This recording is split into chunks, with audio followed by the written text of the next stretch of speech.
Actually, my dada and my father and my uncles, whenever they sat together, all they talked about, their conversation was 1947 partition.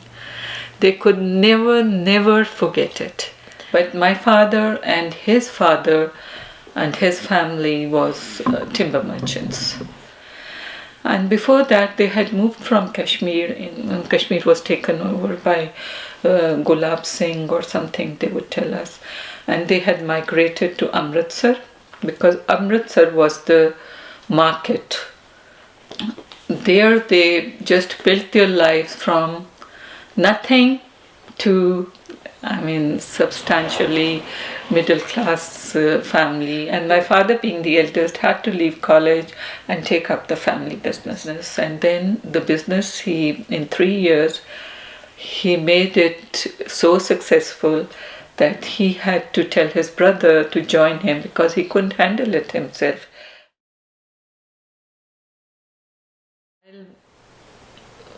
Everything was closed down. His factory was running for 24 hours.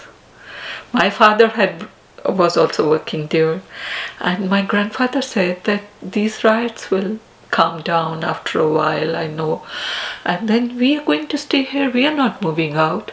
Look, my factory is, if you are earning here, why should you move out? And 14 August came, and they came to know that this has been, Amritsar is no longer a part of Pakistan, it is now in India. Still, my grandfather said, I'm not moving, I'm just staying here. And then September came, and slowly their whole mohalla started going to Pakistan. Quaid-e-Azam or whoever it was, they knew that some people were still left in these. They sent out army to evacuate them. So the army trucks came and they said, you have to leave. And my daddy started crying. My grandfather said, we can't, this is our home. They said, no, we just give you 1 day, pack everything, whatever you want, and you have to leave. So the next day, it was September or October, end of September, they had to leave their home.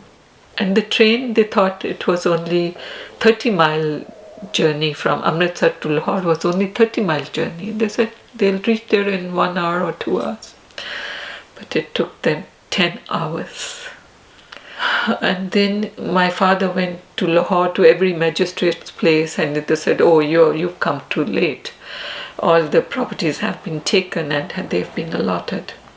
Every day he would go out and look for homes and couldn't find a home and come back to that. So 2 weeks passed. And then one day somebody called him from the back, Shams, what are you doing here? And it was his uncle who was in the refugee rehabilitation committee. And then he said, go to Pindi because you're one of his uncles from Amritsar he was also a refugee commissioner there in Pindi. So you go there and talk to him, so maybe he'll help you. So my father went to Rawalpindi next morning, and there he found that Sheikh Masood Sadiq was there, and he was the refugee commissioner. He was allotting, and he knew the family from there, and there was no problem for him to convince him that he knew what they had. So whatever they had, they had like 5 homes over there, and they had a factory. So he allotted them a factory, and that was in City Siddha Road. It was a timber factory, and they about 3 houses in one mohalla. And my father, he was, all with full vigor. He started his business. His brothers also joined him. But my grandfather, he refused. He said, I'm going back to Amritsar when things calm down. This is just a transitionary period. I'm not working here. I don't know anyone here. All my friends are there. And my father moved out from where they had, that was just a temporary home that the one home that they got allotted, he always thought that I will build a big house, and so he did build house with orchards and gardens and the same kind of animal farm in it. And so the whole family, we are 5 sisters and brothers. They are in they are in States, and because their children, my sister's children, moved out here, so we followed them like I followed my children. So life is like this, an ever-going migration going on in I mean, from Kashmir to Amritsar, Amritsar to Pakistan, Pakistan to America, and